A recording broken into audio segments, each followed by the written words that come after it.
Let us begin by understanding what it truly means to choose. In the world of appearances, we often believe that choice is an external act, a decision made in response to the circumstances that surround us. We think we choose our careers, our partners, our homes, and our experiences based on what is available to us in the physical realm. But I tell you now with absolute certainty that this is a fallacy, a misunderstanding that has kept humanity bound to limitation and want for far too long.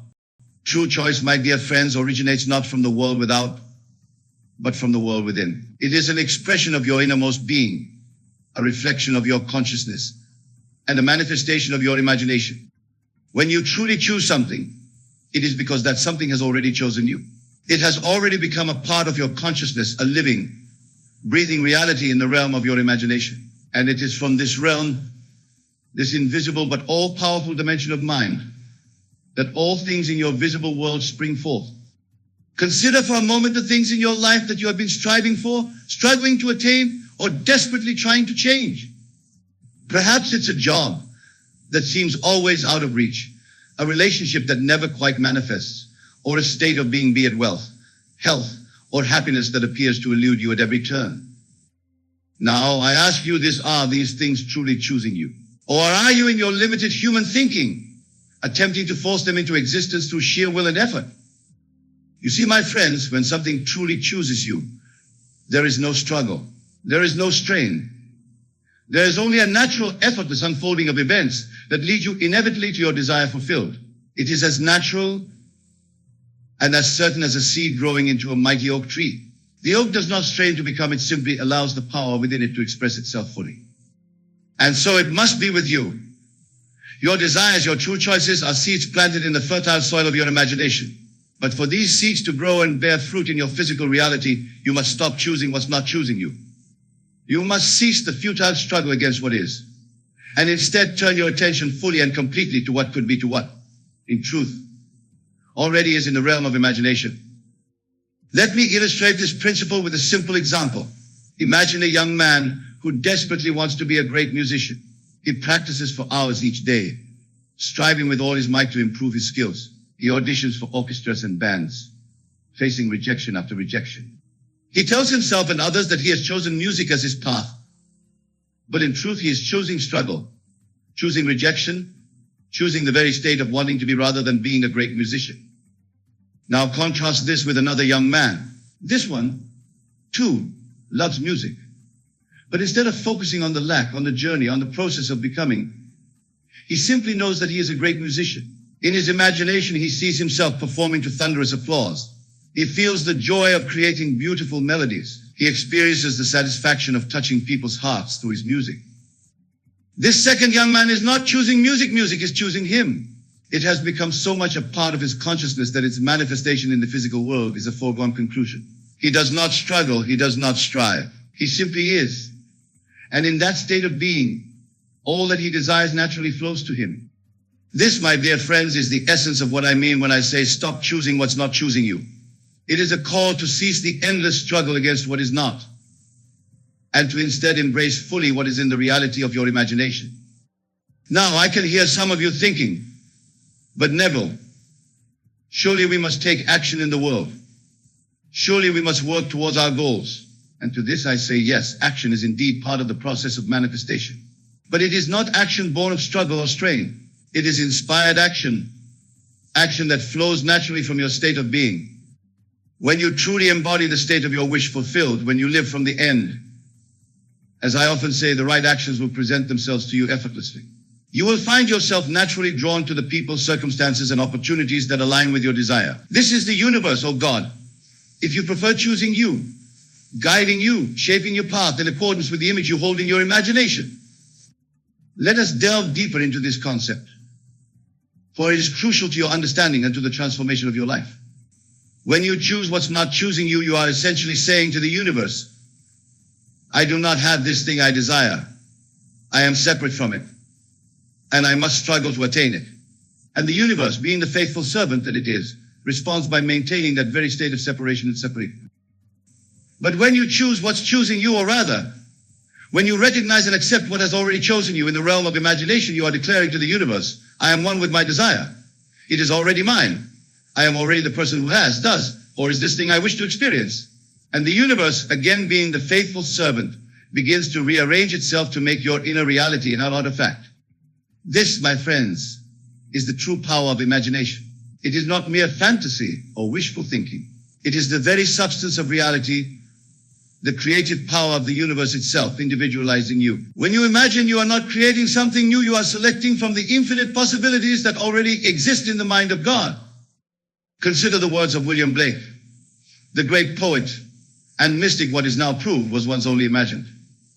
Everything in your world, from the chair you sit on to the most advanced technology, was once only a thought, an idea, a seed in someone's imagination. And so it is with your desires, your goals, your ideal life. They already exist in the realm of infinite possibilities. Your task is not to create them, but to select them, to tune your consciousness to their frequency, to become one with them in the depths of your being. But how, you may ask, do we accomplish this? How do we stop choosing what's not choosing us and start aligning with what is? The answer, my dear friends, lies in the power of your attention and the practice of what I call the law of assumption. Your attention is the instrument by which you tune your consciousness. Whatever you focus on, whatever you give your attention to, grows in your experience. If you constantly focus on what you lack, on the obstacles in your path, on the difficulties you face, you are choosing those very things. You are tuning your consciousness to the frequency of lack, obstacle, and difficulty. But if you direct your attention to the state of your wish fulfilled, if you dwell in the feeling of already being, doing, or having what you desire, you align yourself with that reality. You tune your consciousness to the frequency of abundance, success, and fulfillment. This is where the law of assumption comes into play. To assume means to take for granted.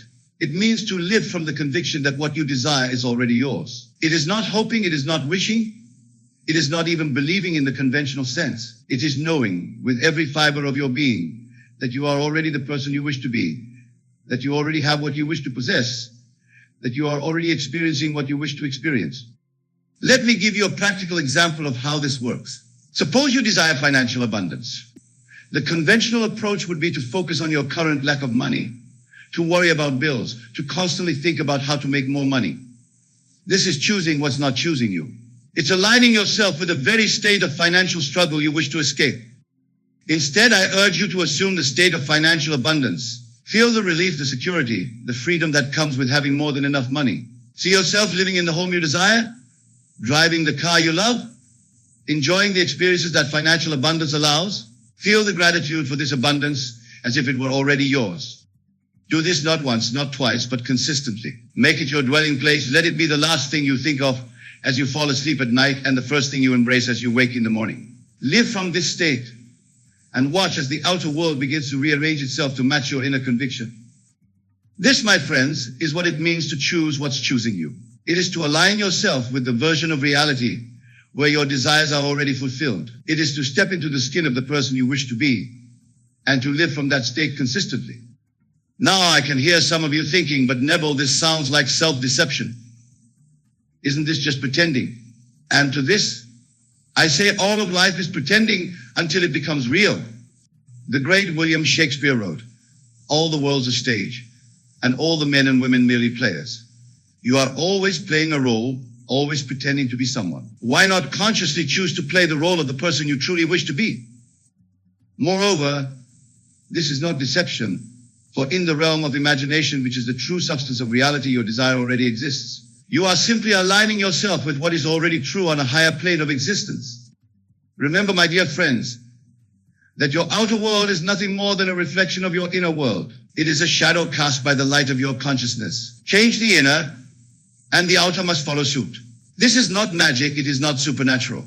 It is the most natural thing in the world, as natural as a flower turning towards the sun.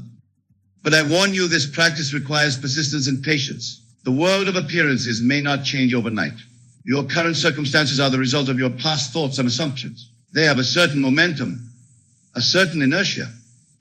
But as you consistently hold to your new assumption, as you faithfully choose what's choosing you, you will begin to see changes. At first, these changes may be small. Perhaps an unexpected opportunity arises, or you have a fortuitous encounter with someone who can help you on your path. These are signs that the universe is beginning to respond to your new vibration, your new state of being. Do not dismiss these signs, no matter how small they may seem. Recognize them for what they are, confirmation that your inner transformation is bearing fruit in the outer world. As you persist in your new state, as you continue to choose what's choosing you, these changes will grow more significant. You will find yourself naturally taking actions that align with your desire. Opportunities will seem to fall into your lap. People will be drawn to you, eager to assist you in ways you never imagined possible. This, my friends, is the universe conspiring in your favor. It is the natural result of aligning yourself with what truly chooses you, with what is already yours in the realm of infinite possibilities. But let me caution you, this practice requires a certain detachment from the world of appearances. You must learn to trust the invisible reality of your imagination more than the visible reality of your current circumstances. This can be challenging, especially when the evidence of your senses seems to contradict your inner knowing. In such moments, remember the words of the Apostle Paul, we walk by faith, not by sight. Your faith must be in the reality of your imagination, in the truth of your assumption. This faith is not blind belief, but a deep knowing that transcends physical evidence. Let me share with you a personal experience that illustrates this principle. Many years ago, when I first began to understand these truths, I found myself in dire financial straits. I had barely enough money to feed myself, let alone pay my rent. The logical, rational part of my mind was consumed with worry and fear. But I decided to put these principles to the test. Instead of dwelling on my lack, I began to assume the state of financial abundance. I imagined myself living in a beautiful apartment, eating at fine restaurants, buying new clothes. I felt the relief of having more than enough money. I experienced the joy of being able to help others financially. I held to this state consistently, even as my outer circumstances seemed to contradict it at every turn. And then, my friends, the most remarkable thing happened. Within a matter of weeks, I received an unexpected sum of money that not only covered my immediate needs, but allowed me to live comfortably for months. This experience taught me a profound lesson: the outer world must conform to the inner conviction. When you truly choose what's choosing you, when you align yourself fully with the state of your wish fulfilled, the universe has no choice but to reflect that state back to you. Now, I want to address a common misconception that often arises when people first encounter these ideas. Some may think that this teaching encourages passivity, that it suggests we should simply sit back and wait for our desires to manifest. Nothing could be further from the truth. When you truly choose what's choosing you, when you fully embody the state of your wish fulfilled, you will be moved to inspired action. This action will not feel like work or struggle. It will feel natural, joyful, almost effortless. You will find yourself doing things that align with your desire, not out of desperation or fear, but out of a sense of enthusiasm and inevitability. Consider the example of a great actor preparing for a role. They don't simply memorize their lines and wait for the cameras to roll. They immerse themselves in the character, thinking, feeling, and even moving as the character would. When it comes time to perform, their actions flow naturally from this assumed state of being. So it must be with you. As you assume the state of your wish fulfilled, as you choose what's choosing you, you will naturally be moved to take actions that align with that state. But these actions will not feel like a struggle against reality. They will feel like a joyful participation in the unfolding of your desire. Let us now turn our attention to another crucial aspect of this teaching: the importance of feeling. It is not enough to merely think about your desire or to visualize it in a detached manner. You must feel it. You must experience the emotion that would be yours if your desire were already fulfilled. Feeling, my dear friends, is the secret.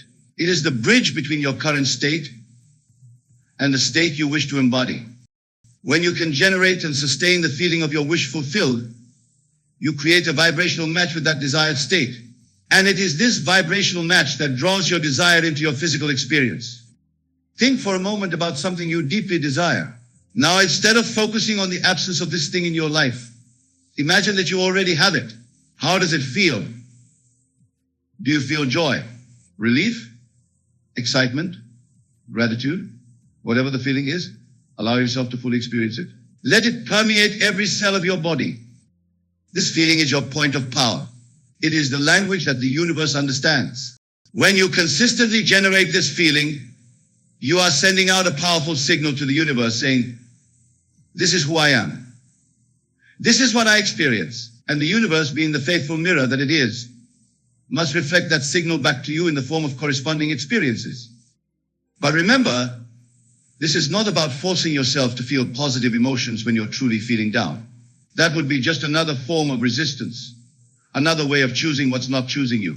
Instead, it's about cultivating a genuine sense of having already received your desire. It's about aligning your emotional state with the reality you wish to experience. This may take practice. You may need to return to this feeling state again and again, especially when your outer circumstances seem to contradict it. But with persistence, you will find that it becomes easier and more natural to dwell in this state of fulfilled desire. Now let us address another important point. Some of you may be wondering, but what if I'm not sure what I truly desire? How can I choose what's choosing me if I don't know what that is? This is a profound question, and it brings us to a deeper understanding of the nature of desire itself. You see, your true desires, the ones that are truly choosing you, do not originate in your human mind. They are not the product of social conditioning or external expectations. They come from a much deeper place, from what I call your divine self or your God self. This divine self knows your true purpose, your highest path. It is constantly communicating with you, sending you impulses in the form of desires. But often these pure desires get clouded by the noise of the world, by our fears, doubts, and limiting beliefs. So how do you discern your true desires, the ones that are truly choosing you? The key lies in paying attention to your feelings. When you think about a particular desire, does it fill you with excitement and enthusiasm? Does it feel expansive, as if it's opening up new possibilities for you? Or does it feel constricting, as if you're trying to force yourself into a mold that doesn't fit? Your true desires, the ones that are choosing you, will always feel expansive. They will energize you, inspire you, make you feel more alive. Even if they seem challenging or even impossible from your current standpoint, they will still feel right on a deep level. On the other hand, desires that are not truly choosing you often feel heavy. They may be accompanied by a sense of should or must. They may be driven by a need to prove something to others or to live up to some external standard. I urge you, my dear friends, to pay close attention to these inner signals. They are your divine self communicating with you, guiding you towards your highest good. When you align yourself with these true desires, when you choose what's truly choosing you, you tap into a power far greater than your individual self. You become a channel for the creative power of the universe itself. Let me share with you another personal experience that illustrates this point. Many years ago, I felt a strong desire to share these teachings with the world. At first, my human mind resisted. It told me that I wasn't qualified, that no one would listen to me, that I should stick to a conventional career path. But the desire persisted.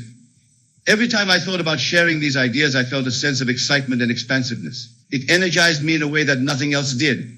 And so, despite my doubts and fears, I chose to align myself with this desire. I chose what was choosing me. The path wasn't always easy. There were challenges and setbacks along the way. But because I was aligned with my true desire, with what was truly choosing me, I found the strength and inspiration to persevere. And as I continued to choose this path, to live from the state of being a teacher and sharer of these truths, the outer world began to conform to this inner conviction.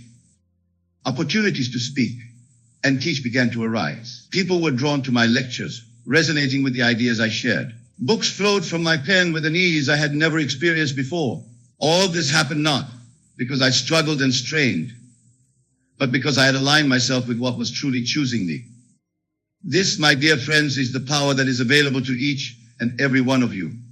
When you stop choosing what's not choosing you and start aligning with your true desires, with what's truly choosing you, you tap into a flow of infinite possibility. You become a co-creator with the universe itself. Now I want to address a concern that often arises when people begin to apply these principles.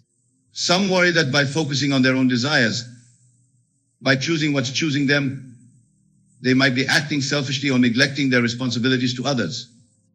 But I assure you, nothing could be further from the truth. When you align yourself with your true desires, with what's truly choosing you, you are not acting from a place of selfishness. You are allowing the divine self within you to express itself fully in the world. And this divine self, being one with the source of all creation, naturally acts for the highest good of all. Think about it this way: when you are living in alignment with your true self, when you are fully expressing your unique gifts and talents, you are in the best possible position to serve others. You are operating from a place of fullness rather than lack, from joy rather than obligation. Moreover, as you begin to manifest your desires, as your life becomes a living expression of what's truly choosing you, you become an inspiration to others. You show them what's possible when one aligns with their true nature. In this way, your personal fulfillment becomes a gift to the world. Let me give you an example to illustrate this point. Imagine a talented musician who has been working in a job she doesn't enjoy because she believes it's the responsible thing to do. She's providing for her family, but she's unfulfilled and her unique gifts are going unexpressed. Now imagine that this musician decides to align herself with her true desire, with what's truly choosing her. She begins to assume the state of being a successful, fulfilled musician. She feels the joy of creating and performing music. She imagines the impact her music has on others. As she persists in this state, opportunities begin to arise. Her music career takes off. And here's the beautiful part, not only is she now more fulfilled than I, but she's also in a position to provide even better for her family. Moreover, her music is touching the lives of thousands of people, inspiring them, comforting them, bringing beauty into their lives. This is what happens when you choose what's choosing you. You not only fulfill yourself, but you also position yourself to make your greatest contribution to the world. Now, my dear friends, as we near the end of our discussion, I want to emphasize a crucial point. The practice of choosing what's choosing you, of living from the state of your wish fulfilled, is not a one-time event. It's not something you do once and then sit back and wait for results. It's a way of life, a constant practice of aligning your thoughts, feelings, and actions with the reality you wish to experience. This requires vigilance. It requires a willingness to constantly monitor your thoughts and feelings, to catch yourself when you slip into old patterns of thinking and choosing what's not choosing you. But I assure you, the effort is worth it. For as you make this practice a habit, as it becomes your natural way of being, you will find that your life transforms in ways you may have never thought possible. You will begin to see the world differently. Where once you saw obstacles, you will now see opportunities. Where once you felt lack, you will now feel abundance. Where once you experienced struggle, you will now experience flow. This is not to say that challenges will never arise. They will. But when you're aligned with what's truly choosing you, when you're living from the state of your wish fulfilled, you will face these challenges from a place of power and possibility rather than fear and limitation. Remember, my dear friends, you are not separate from the creative power of the universe. You are that power individualized. When you truly understand and embody this truth, when you consistently choose what's choosing you, you step into your true power as a divine being having a human experience. So I urge you, starting from this very moment, to be vigilant in your thoughts and feelings. Catch yourself when you find yourself focusing on what you don't want, on what's not working, on what's not choosing you. Gently but firmly redirect your attention to what you do want, to the state you wish to embody, to what's truly choosing you. Feel the reality of your desire fulfilled. Live from that state. Let it inform your thoughts, your words, your actions. Do this consistently, persistently, and watch as your world begins to transform. And remember, this practice is not about forcing change through willpower or struggle. It's about allowing your true self to express itself fully in the world. It's about aligning yourself with the flow of life rather than struggling against it. As you leave here today, I want you to carry with you this fundamental truth. You are the operant power in your life. Your consciousness, your imagination, is the creative force through which you shape your reality. By choosing what's truly choosing you, by living from the state of your wish fulfilled, you activate this creative power in the most potent way possible. So go forth, my dear friends, and choose wisely. Choose what's choosing you. Live from the end. Assume the feeling of your wish fulfilled and watch as the miracle of life unfolds before you in ways more wonderful than you could have ever imagined. Remember, the kingdom of heaven is within you. It is not a place you go to, but a state you choose to embody. By choosing what's choosing you, you are claiming your rightful place in this kingdom. You are stepping into your power as a divine creator. And so, my beloved friends, I leave you with this final thought. The world is waiting for you to be you, fully and completely. It is waiting for you to choose what's choosing you, to align with your true desires, to express your divine nature. When you do this, you not only transform your own life, but you contribute to the transformation of the entire world. For each time one of us aligns with our true self, with what's truly choosing us, we raise the vibration of the entire planet. We make it easier for others to do the same. In this way, by choosing what's choosing you, you become a beacon of light in the world. illuminating the path for others to follow. So go now and choose wisely. Choose what's choosing you. Live from the end. Assume the feeling of your wish fulfilled and watch as miracles unfold in your life and in the world around you. Thank you, and may you be blessed on your journey of self-discovery and manifestation.